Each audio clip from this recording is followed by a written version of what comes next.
Well, thank you. It's been a few weeks and several months since we have got together and to begin this discussion and moving a little bit further on the urban growth boundaries. Let's take just a quick, I'll start here with Mike, just a quick trip around the room, who you are and who you're representing. And I believe we'll do the table first and then we'll catch the outside. Mike?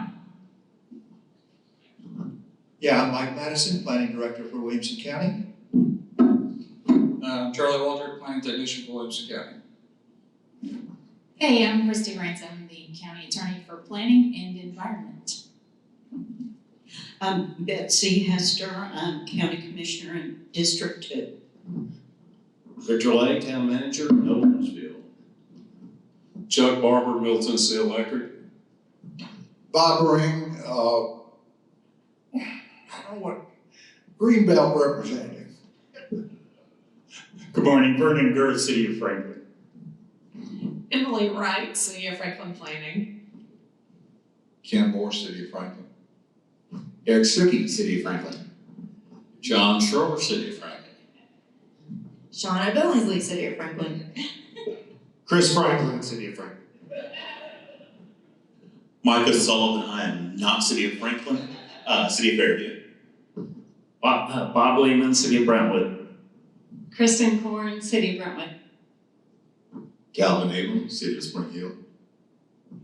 Pam Caskey, City of Spring Hill.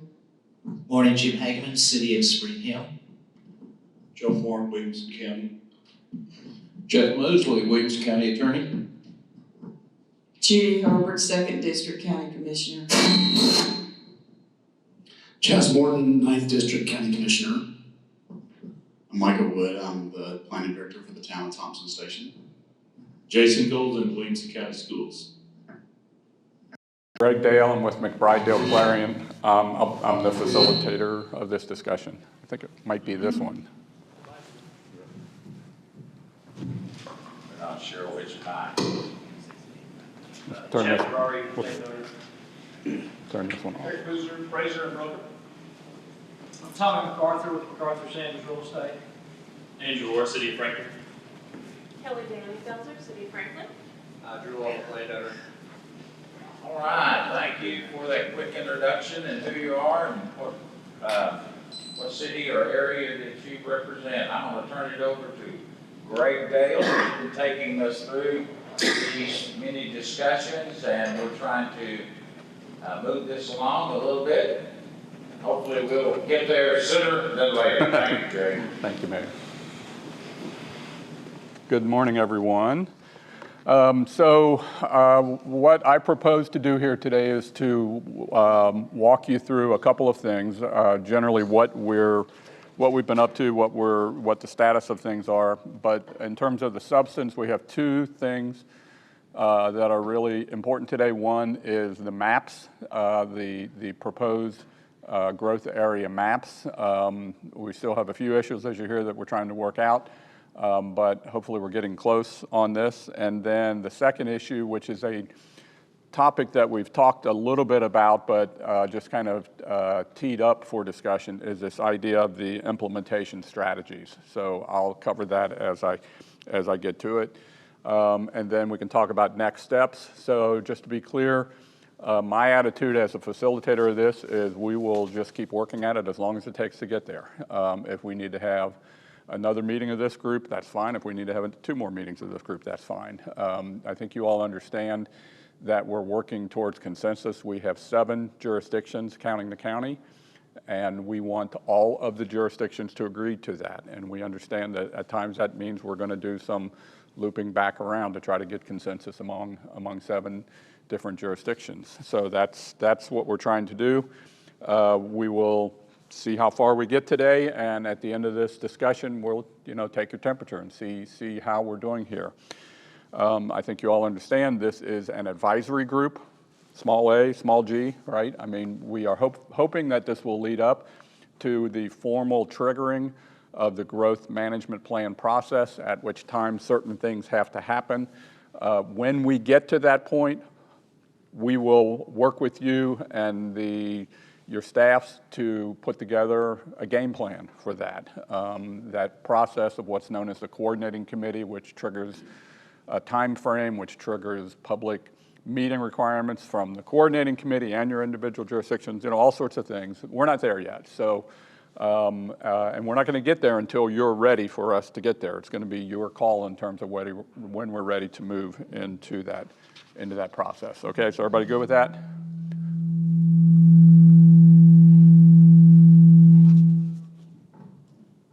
Ooh. Thank you. Thank you.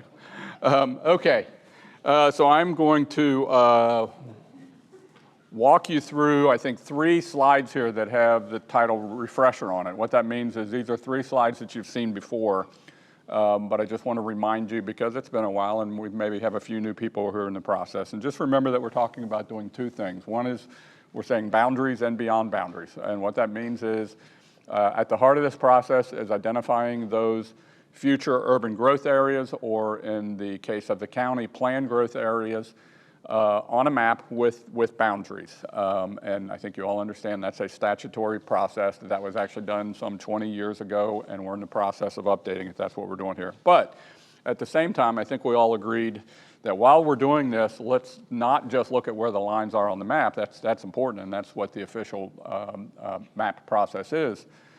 But we also want to go beyond the boundaries, and that is to look at how we can make those boundaries work more efficiently than they have in the past. Not that they were terrible in the past, but I think we all recognize that we can make some improvements to that.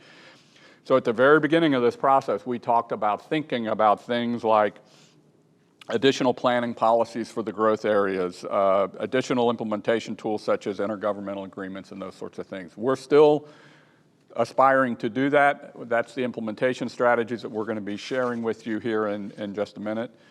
The other thing I'll remind you of is that we worked early in the process to develop what we ended up calling guiding principles.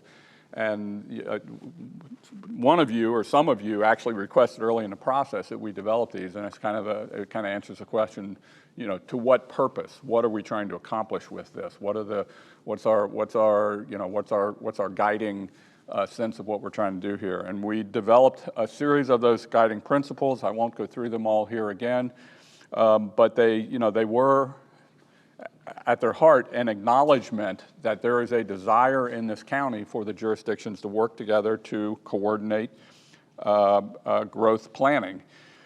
We talk in terms of planning horizon. We're thinking 20 years into the future, but we also might think in terms of 10 and 5-year increments to get to that point. I think we all understand this concept of what we've called town and country form, and what that really is saying that we want to have a compact regional form. And sometimes this is easiest to describe in terms of what it's not. What we want to avoid is a sprawled form of growth. We want rural areas to be distinct from urban areas and suburban areas, and to promote that. The other thing I want to point out on here is this respect local autonomy and build on local planning. And I want to be clear that you all understand, I think you do from previous discussions, this is not a super comprehensive plan, right? This is a growth management system with boundaries, with the expectation that your jurisdictions, your communities will continue to do your own comprehensive planning, your own land use planning, your own utility planning, your own zoning. Nothing we're talking about here is going to substitute for that. This is just looking at an overall framework to hopefully make sure it all fits together well. I think you're also aware that there is this planners group, and again, these are advisory kinds of names, but the professional planning staffs in your communities have been working on these maps, and hopefully in consultation with your elected officials, but working on these maps, and behind these maps is a pretty in-depth set of analysis that each of your jurisdictions has done in terms of looking at growth forecasts and looking at the ability to provide, to provide services, to provide sewer, to identify areas that are kind of aligned with the growth pressure. There was a very purposeful effort to come up with these maps. These were not just lines that somebody drew. They were based upon that analysis. And I think that's important to understand. And the statute requires that. So, you know, I think that my sense is that this group, your planners, the planners group, has worked very hard to be consistent with what the statute has done, to do good planning, and to work that through your processes. Okay, so everybody good with where we are in the process? Okay, so let me do this then. Let me show you the maps that we're working with. I've got 3 maps here. This is the existing urban growth and planned growth areas. And then what I'm going to show you is both the proposed and then a map that's kind of color-coded. And hopefully you all have had a chance to look at this. I know you got this all in advance. So anyway, here is the existing one, and this is the proposed one. So let me just leave that up there for a second and let you all stare at it if you haven't already done that. And maybe it's even better to go to this one, which is color-coded. So what the blue crosshatch shows is areas that are proposed to be added to the growth boundaries. And what the red stripe shows is areas proposed to be removed from those growth boundaries, or in the case of the county, the planned growth areas. So for example, in the county, all that red that you see up there in the northern middle part, that is all territory that the county has proposed to shrink the planned growth areas. And again, terminology here is urban growth boundaries for the cities and towns. Planned growth areas is the term that's used for the county areas. So in keeping with the county's comprehensive plan, which was just updated, 2 years ago, what the county is proposing to do is to substantially shrink those planned growth areas in the county. So you can see out around Triune there on the eastern end of the town and some other areas. Fairview in the upper left-hand corner, you can see that they're proposing to add growth areas at the south end of the town, but proposing to remove growth areas in the north end. I'm not gonna explain each one of those to you. We were just recently made aware of an issue that has just kind of, I think, been under the radar screen, but has been noticed, and that is that there's a growth area between Spring Hill and Thompson Station where I think there's going to have to be some more discussion and try to resolve some issues there. But again, we're not asking you to do anything. We're not asking you to act on this map at this point. Okay, so let me pause there and see if there are any questions or comments. This probably doesn't look a lot different to you unless you've looked at it really in detail. I think the basic parameters of these areas have been around for a couple of rounds of this group. So anyway, let me just pause there and see if there are any comments or questions that you have. This is your forum.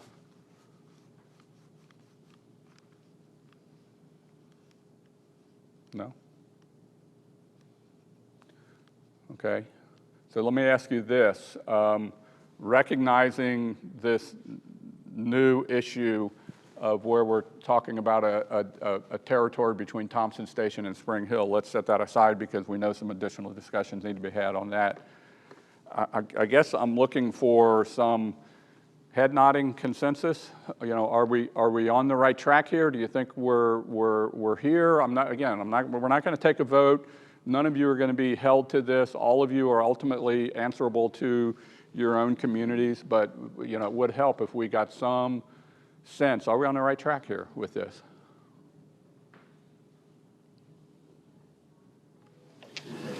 Just a point of map adjustment. On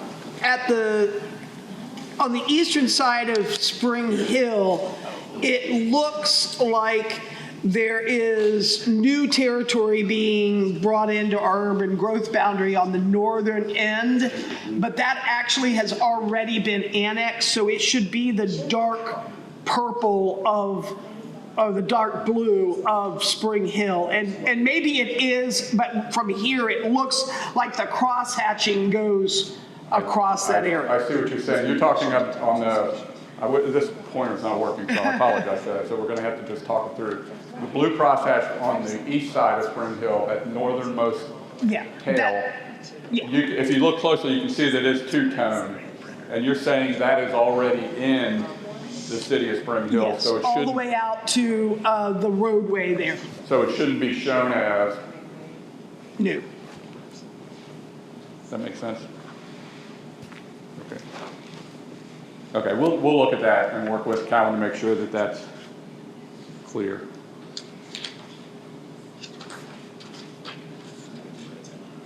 Okay.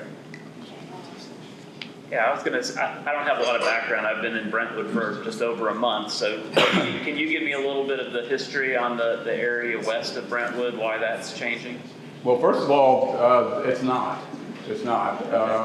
The area I think that you're referring to is already in your proposed growth boundary. So Brentwood, I realize, I appreciate that you're new on there. Are you talking about with Nolensville? The hatched area west of Brentwood? Is that? Yeah, that would be in Nolensville. Right. Nolensville proposed. Or West. Red. On the left side of Brentwood. Over here? Yeah. Oh, I see. Okay, I'm with you. That's what's called a planned growth area, which is the county's version of an urban growth boundary. But that's actually proposed to be removed. Other than that, let me go back one. You see that little orange dot? It's basically been shrunk to that. That's basically the grasslands area. Mike, do you want to yeah, describe? Just looking for a little bit of background on that area.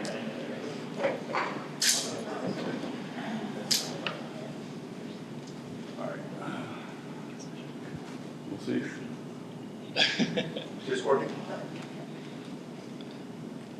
Well, I'll just talk loud. So that area, Bob, is what's referred to as kind of the grassland area. That is currently a planned growth area for Williamson County. That was established back in 2000 with the initial adoption of the growth plan. But the county's comprehensive plan, which as Greg said was adopted a couple of years ago, calls for that area becoming a rural area rather than a growth area. And so because of that, we are proposing to eliminate that from the planned growth areas.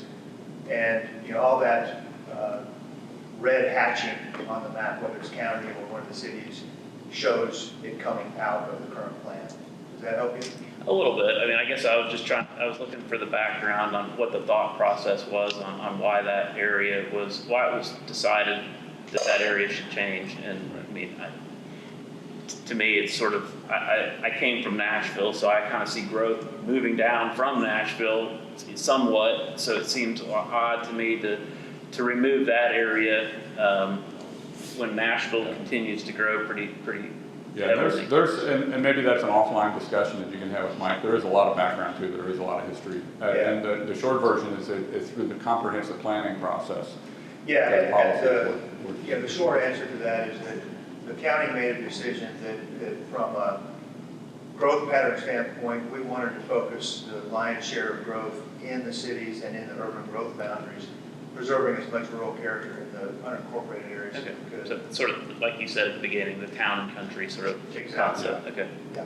The other thing, and I think you know this, but just for everybody's sake, is Brentwood is not proposing any changes to their boundary. There was one tiny little cleanup property that's not even perceptible on the map, but other than that, there's Brentwood is basically staying pat on this. Is there a more detailed version of this map? The property I'm representing looks like it could be right on that line. Sure. I mean, this is a GIS-based mapping system. So, is it in one of the cities in town? Hillview Lane, southwest of town. Looks like where this purple slash mark is. Southwest out of Franklin. That's in Franklin. Is that so? Yeah, it's like right south of the Tractor Supply and the Target over there. Emily, is that in Franklin? Yeah. So maybe you all can talk. It is in one. Okay. Anything else? Head nodding? Again, other than one issue? All right. All right, so can I move on then? Or do you want to look at the maps more? I can just stare at maps all day. So. Okay, let's move on to the implementation strategies. So we spent a lot of time talking about how we address this issue of the implementation of this. And again, what we're talking about is practices, policies, agreements, intergovernmental agreements, whatever they are, that are kind of the rules that would apply to how growth occurs in these areas, whether it's between a city or town in the county or cities and towns, whatever it is. How do we make sure they work better? So ultimately, I think we talked a little bit about this at some previous meetings. The core issue that we're trying to get to here is keep in mind these growth areas are 20-year growth areas. That does not mean that any particular jurisdiction is ready to accept and provide services to everything within this area. So obviously, if it's a 20-year growth, it's going to be a gradual process.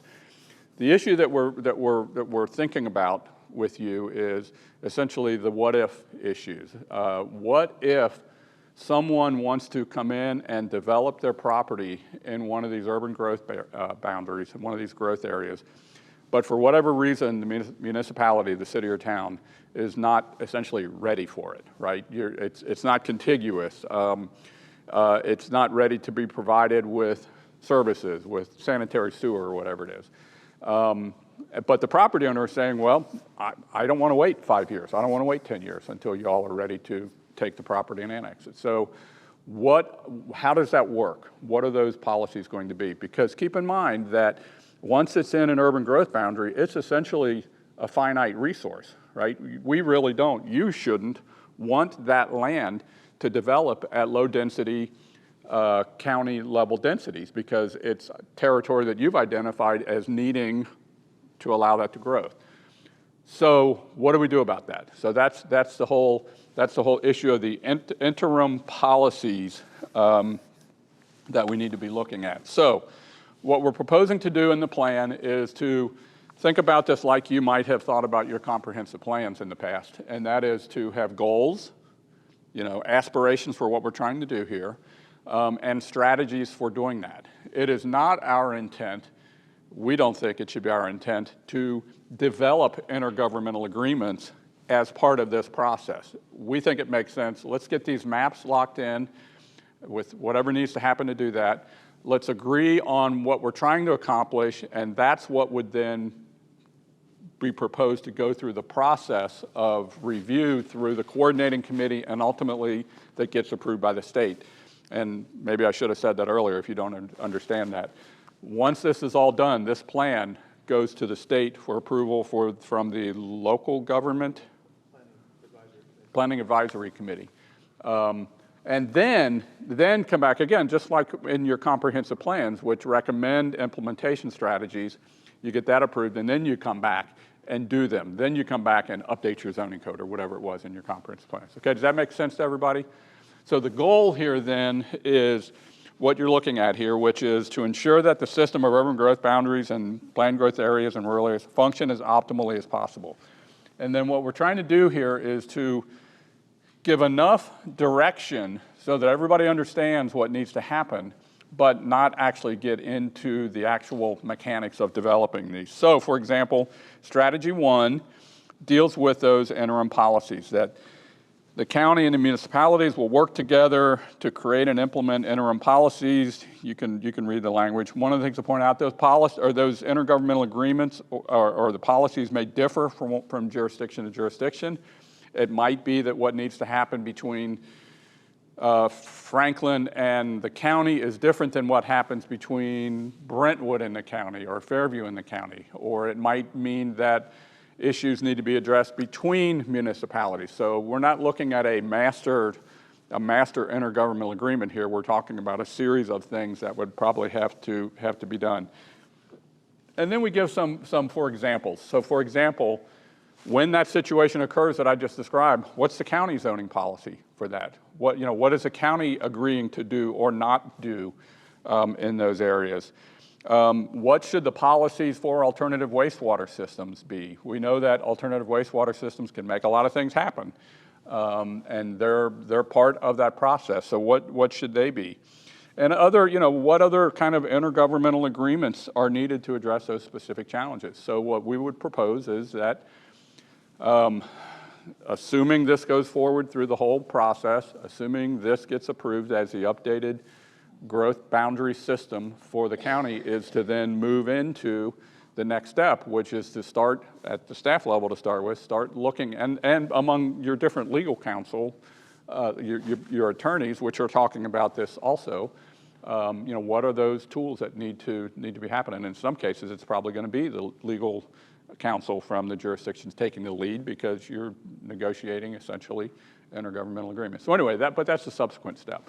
So does that make sense to everybody? So that's one. Couple of other things.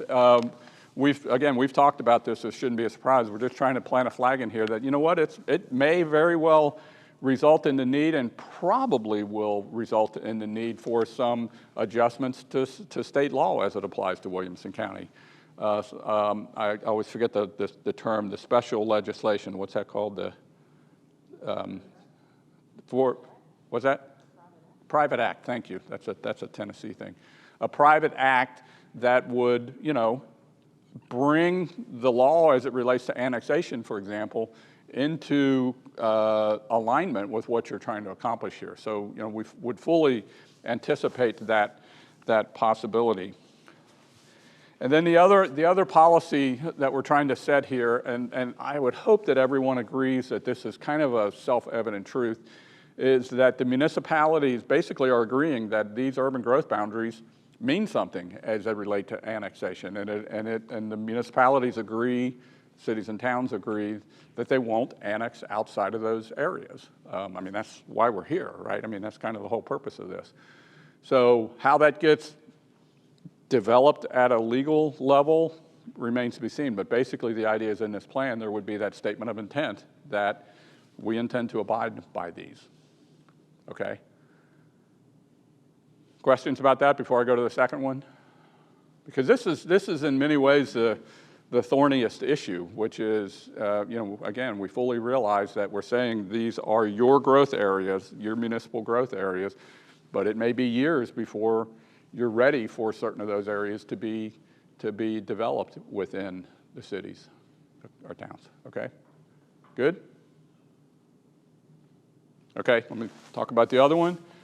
So the second idea is, once you hopefully have this system in place and it's working better, is let's agree that a couple of things are going to happen. One of which is this is not a one and done deal, right? That if we go through all this hard work, that a couple things should happen. One is that we should continue this process of interjurisdictional planning, and that a couple of things happen. We agree that in 5 years we revisit this plan, and that in the meantime this group, advisory group, in one form or another would continue to work together. We've put out there the possibility of meeting on a quarterly basis, let's say, to use this as a forum for regional level planning. So it might, for example, look at transportation issues. It might look at school siting issues, which was an example that one of the communities put out. It could be anything. It's essentially a regional, as in countywide, planning forum. This idea came out, for those of you who were at the symposium 6 or 8 months ago, whatever it is. We talked about Beaufort County, South Carolina, where they went through a very, very similar process, and they decided that what they called the steering committee reconstituted itself into an implementation oversight committee. Some people dropped off, some people were added, some of the folks said, wait a minute, I didn't sign on for an indefinite tour of duty here. So it adjusted, but that there was some group that could look very much like this group that continues to meet as kind of an implementation oversight group with this. And in Beaufort County, I don't think they really set out to do that, but that now has become kind of the go-to place for problem solving, for intergovernmental communication, coordination, and it literally meets, I think it's still meeting on a monthly basis, if not monthly, pretty frequently. They've been doing it for 10 years, and it's really been very effective for them. If nothing else, it gets people like you all in the same room talking about these issues. So we're proposing something like that as well. And then the other idea which came out is this idea of forming a multi-jurisdictional entity of some sort to focus on transportation planning. It's interesting when you trace the history of this. This idea of reconvening this group came out of the comprehensive plan for the county, but the comprehensive plan followed up on a transportation study that the county did that looked at funding of transportation improvements, and there was always been an intent to get back to that issue of how do we look at transportation improvements and infrastructure on a county-wide basis, and in particular the funding of that, which is really one of the more critical issues, I think you probably would all agree, that we're facing in this county. So the idea would be maybe, item 1 on your agenda when we finish this process and it moves into this next phase is to address that. I think that's the idea. Okay, so what do you think about those ideas? Questions, comments?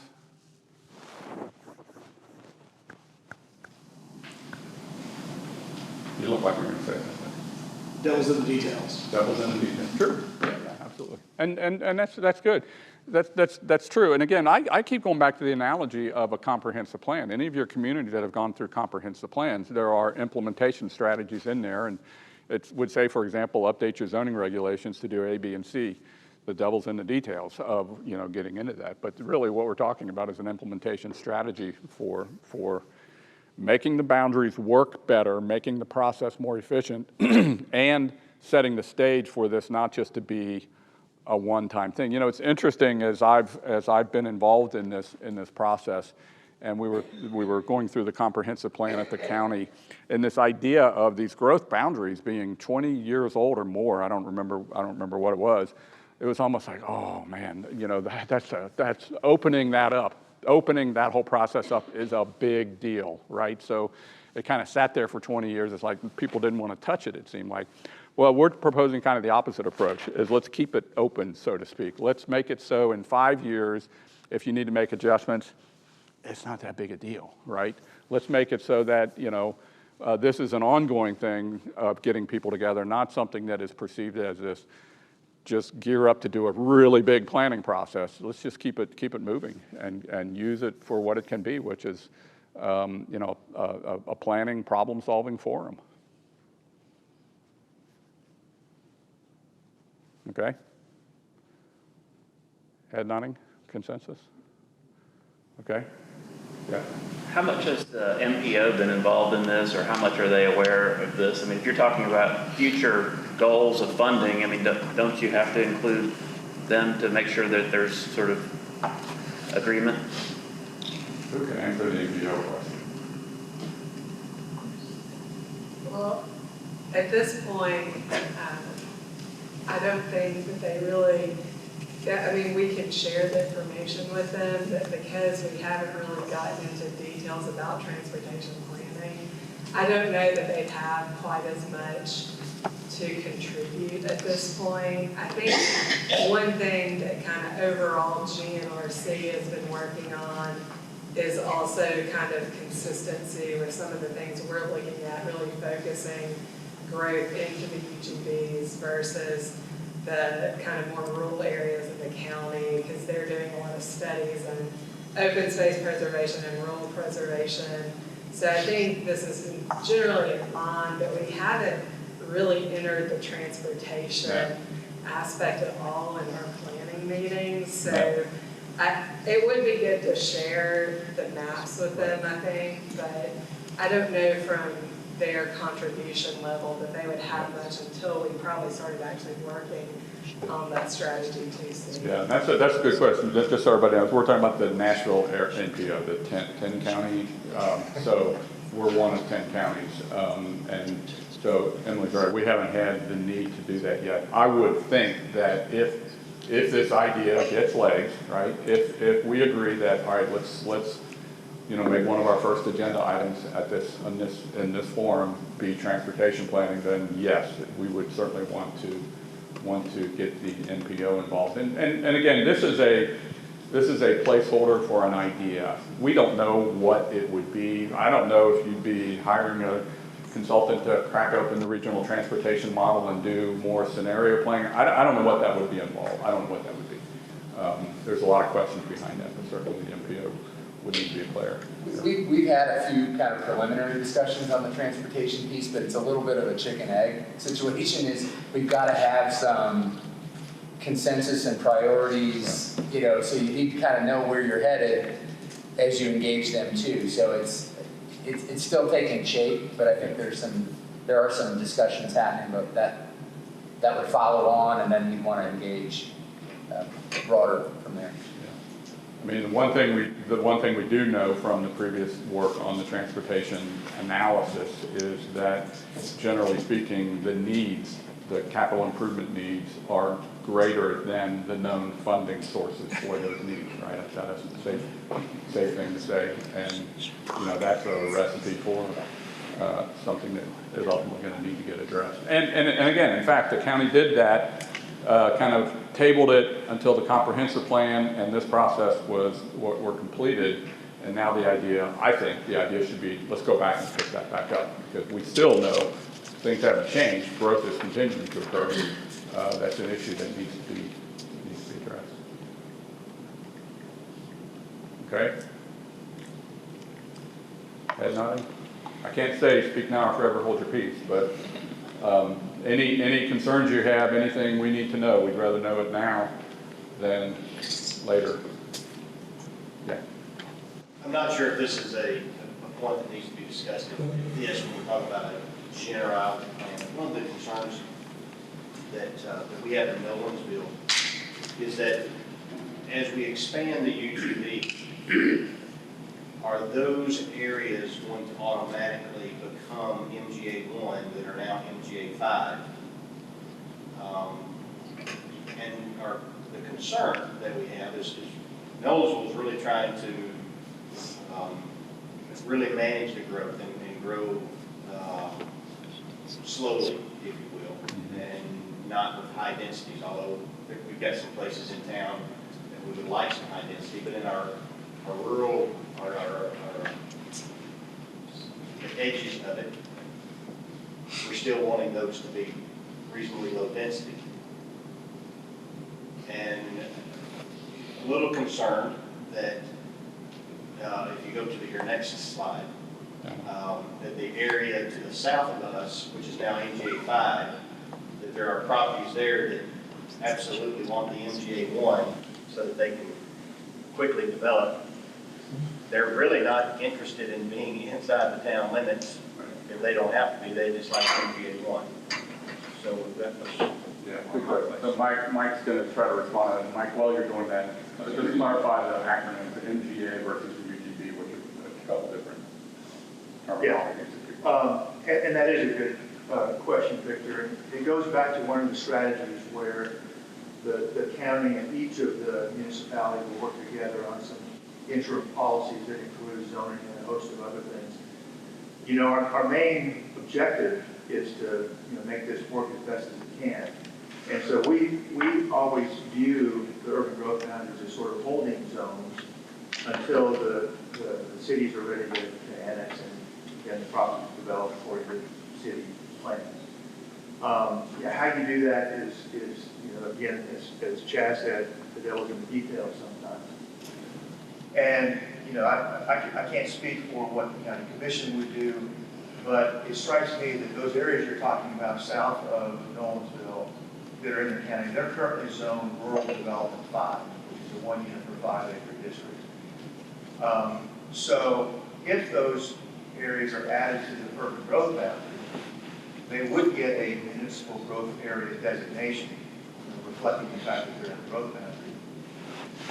But to me, it doesn't make any sense to upzone properties from 1 unit per 5 acres to 1 unit per acre, if the intent is that those service multiple things. So again, you know, after the plan is adopted, the county and Nolensville will work together to make sure we're lock sync on what those policies should be. Yeah, in a sense, you just put the first agenda item together for the discussions between the county and Nolensville on our implementation strategy, right? I mean, so you all can probably sit there and think in your jurisdiction, here's our issue, right? So there are probably going to be some universal principles in these, but they're probably all it's going to be a network of agreements.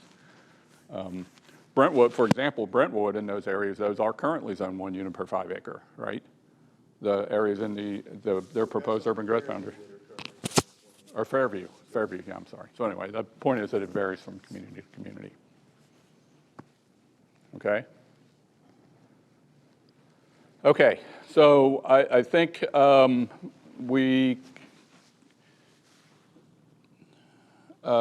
sorry, get back to the next steps. Like I said, we talked a lot about this meeting. At one point we were thinking, let's go ahead and start describing the process that would be followed once the coordinating committee is formed. But you know what, it just got to the point where it was like, we're just cluttering things up right now because we're not at that point yet. Well, suffice it to say that when we get to a point where you all are saying, okay, we've done what we need to do as the advisory group, we are now ready to advise that we start this formal coordinating committee process, we will then put together a roadmap of that for you. We'll put together a plan, a schedule. It's going to involve public meetings, both of the coordinating committee of your individual jurisdictions. There's a time frame involved. There's the mechanics of that.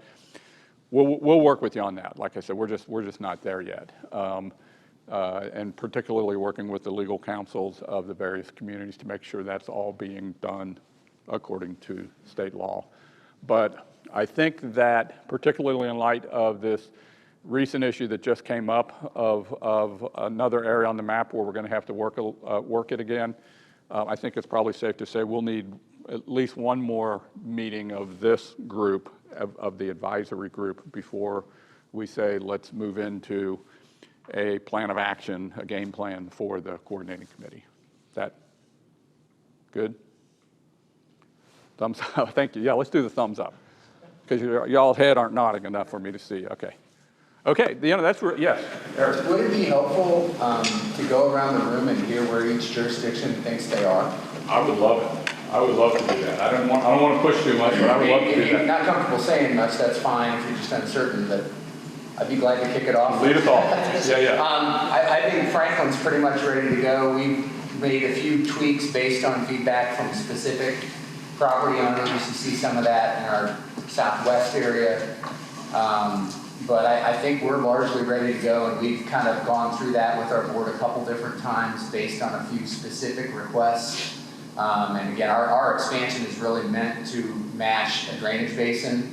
Other than that, we're tweaking some other things based on areas that either are very difficult to serve or a specific property owner has said, you know, really that I don't see myself developing in the city. We respect that. So I think we're good to go. And in fact, we're gearing up for an update of our Envision Franklin land use plan. And kind of getting this done helps us get that done, if that makes sense. So there's a little bit of sense of urgency for us to just keep both of them moving along so we can get that work done. No, that's two things that you just said that I just want to expand on just a little bit. One of them just reminded me, one of the things that Emily pointed out in one of our calls, your municipal boundaries, like a lot of them, change fairly regularly based on annexation requests. We already talked about one of those in Spring Hill. At the last minute, before this map goes official, we will make sure that we have an updated set of municipal boundaries. Those are the dark areas. Those are what they are. Ours will change in November after an election. Okay. We have a referendum for it. Okay. All right.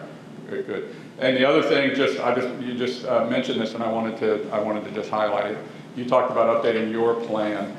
To me, one of the low-hanging fruit on this is, once this is in place, I would hope that one of the things you all would do is look at your comprehensive plans, because they may or may not perfectly aligned with these boundaries. So, you know, one of the things that in another regional planning process like this that I was involved in, you know, when we got to the end of the process, it's like, all right, now let's all circle back around and look at our comprehensive plans, look at our policies, and maybe it's comprehensive plans, maybe it's capital improvement plans, and let's see if they need to be modified to align with what we just agreed to in this process. So anyway, that just reminded me of that.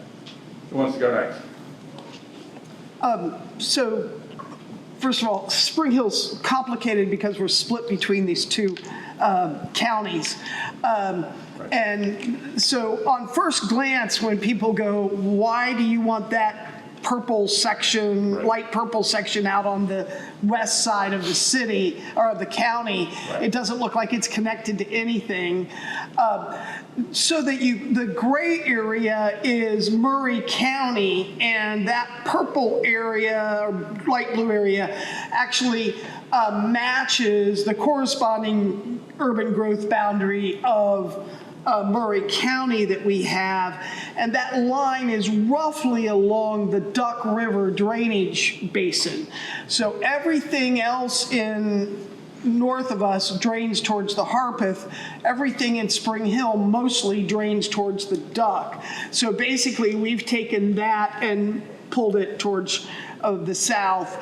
Our city limits on the east are all the way up to the county line. That's an outdated map. So that little white area gray area that you see on the east side in Murray County. In Murray County is actually already in the city.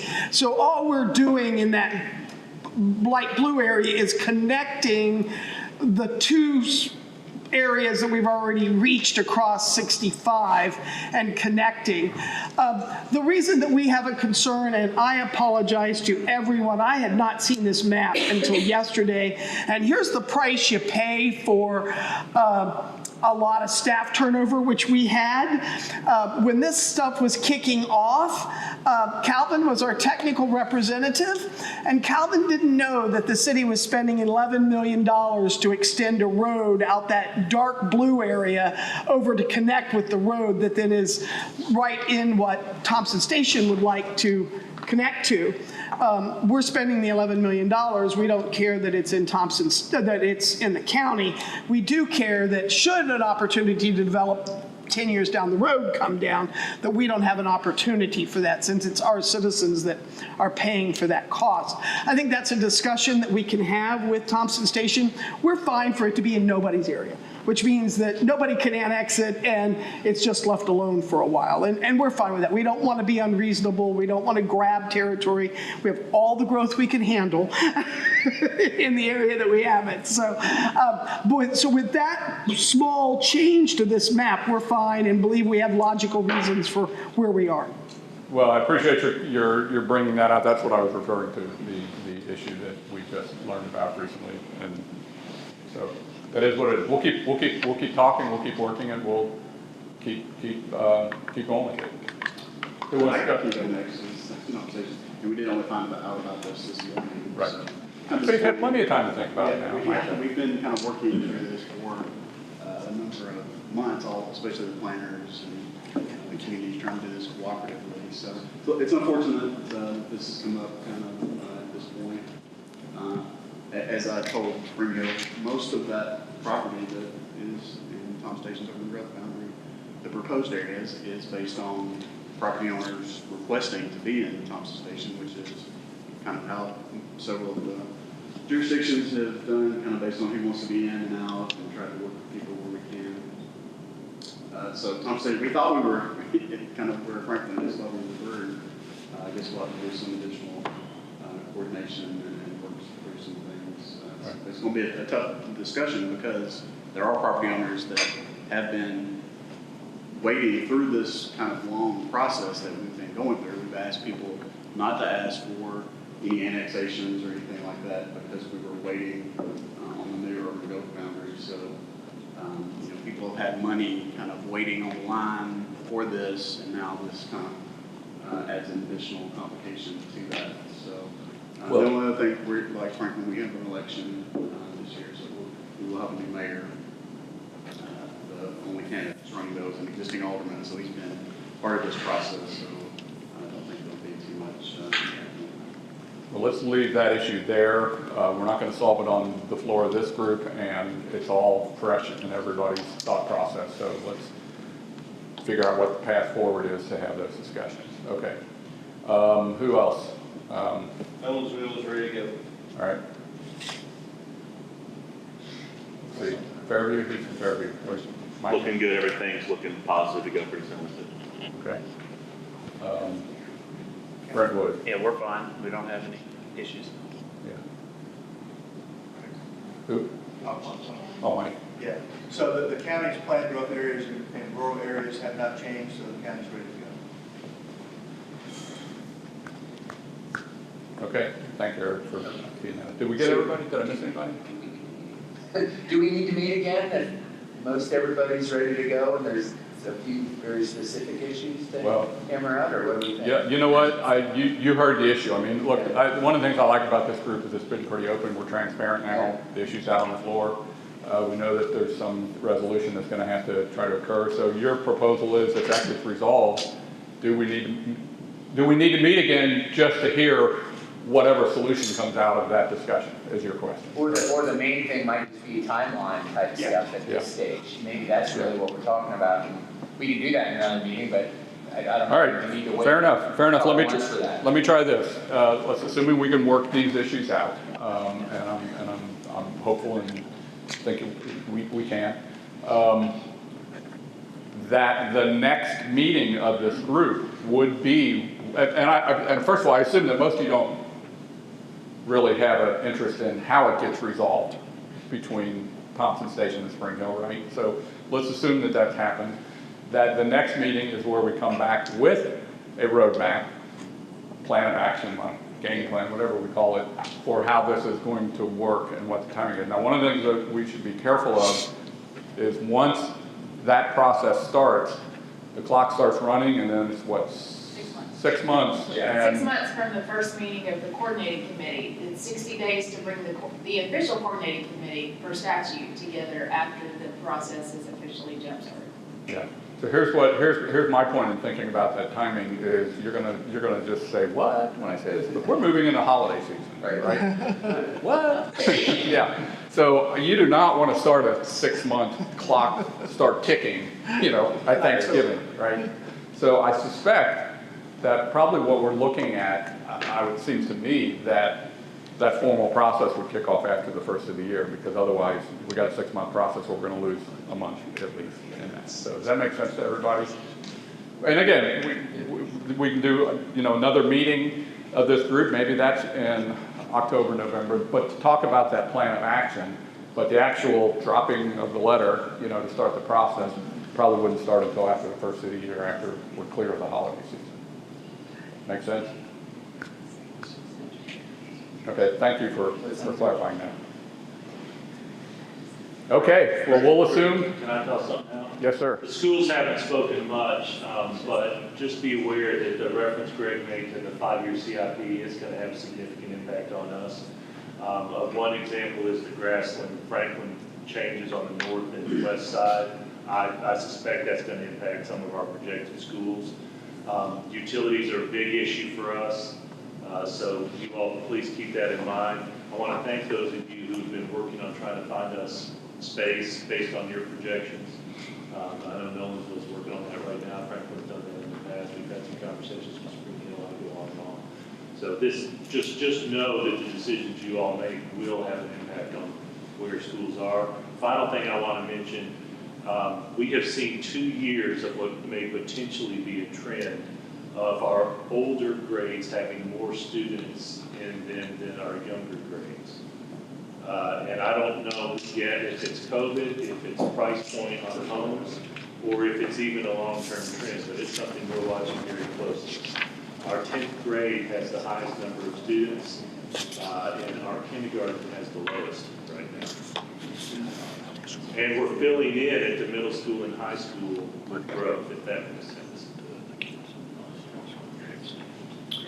Yeah, I apologize, I didn't acknowledge the schools. I should probably also give any of the utilities who are represented here an opportunity to indicate whether there are any concerns you see or Yeah, I think we're good. I mean, Okay, yeah, I don't see any potential problems there for us, so. okay. Any other entities or agencies represented here that want to say anything? Okay, that's all I have. Anybody over here? We're good? All right, move for adjournment, approved, adjourned.